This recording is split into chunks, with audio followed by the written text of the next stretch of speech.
అవునా అని వాళ్ళమ్మ చింటూని ఎత్తుకుని ఆస్పత్రికి తీసుకువెళ్తుంది. బన్నీ కూడా వాళ్ళ వెంట పరిగెత్తుకుంటూ వెళ్తుంది. డాక్టర్ చూసి ఇది పాము కాటు, కొంచెం ఆలస్యమైతే చాలా ప్రమాదం జరిగేది అని బాబుకి వైద్యం చేసి కోలుకున్న తర్వాత ఇంటికి వచ్చారు.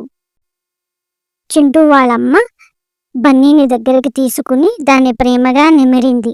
నువ్వు మా చింటూని కాపాడావు బన్నీ, నువ్వు చాలా మంచిదానివు, నిన్ను కొట్టినందుకు నన్ను క్షమించు అని అన్నది. చింటూ కూడా బన్నీకి ముద్దు పెట్టాడు. ఆ రోజు నుండి చింటూ వాళ్ళ ఇంట్లో వాళ్ళందరూ బన్నీని మరింత ప్రేమగా చూడడం మొదలుపెట్టారు. బన్నీ కూడా చింటూని ఒక కంట కనిపెట్టుకుంటూ వారికి ఎలాంటి ప్రమాదం రాకుండా చూసుకుంటూ ఉండేది. నీతి: జంతువులు కూడా మనల్ని ప్రేమిస్తాయి, మనల్ని కాపాడతాయి. వాటిని మనం కూడా ప్రేమగా చూడాలి. జంతువులే కదా అని మనం తక్కువ చేసి చూడకూడదు. వాటికి చెప్పడానికి నోరు లేదు, మనకంటే వాటికే ప్రేమ ఎక్కువ.